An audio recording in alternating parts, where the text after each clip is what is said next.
Hello bachcho, let's see this question. So our question says that how will you infer with the help of an experiment that the same current flows through every part of a circuit containing three resistance in series connected to a battery?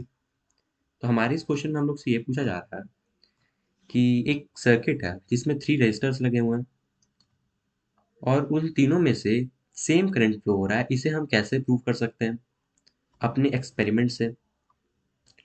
सो हमारे जो इस question का की concept होगा कि हमारे question में ही given है, that is same current flows through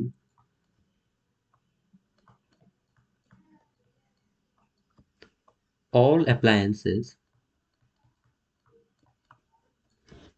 connected in series। यानी जितने भी अप्लायंस होंगे उन्हें हम सीरीज में कनेक्ट किए हुए हैं, उनमें से जो करंट फ्लो होगा वो सेम होगा। तो इस एक्सपेरिमेंट के लिए हम एक सर्किट लेते हैं जिसमें हमारा तीन रेजिस्टेंस है, R1, R2 एंड R3, और इन तीनों रेजिस्टर को हम लोग एक V सोर्स के बैटरी से कनेक्ट किए हुए हैं।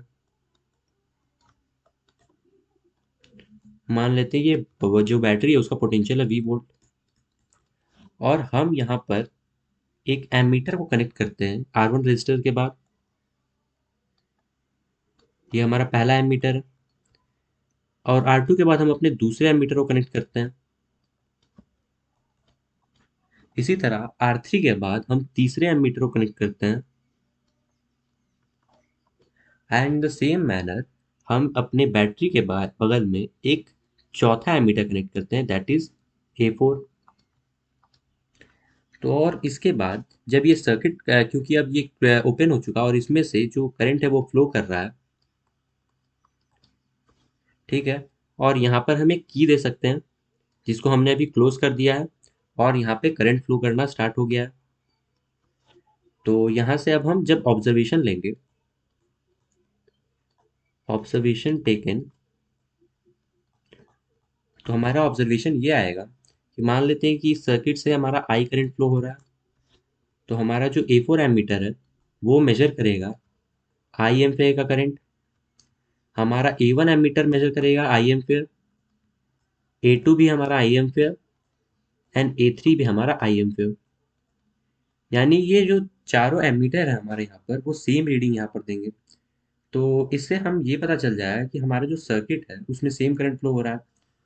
सो we can write here that, so we can conclude from here that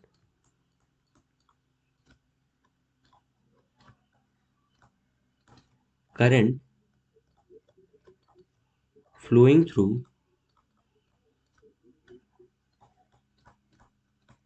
all resistors in the circuit is same। और ऐसे हम अपने इस एक्सपेरिमेंट से इस क्वेश्चन को एक्सप्लेन कर दिया। So this will be the final conclusion for this question. Hope you got this well. Best of luck.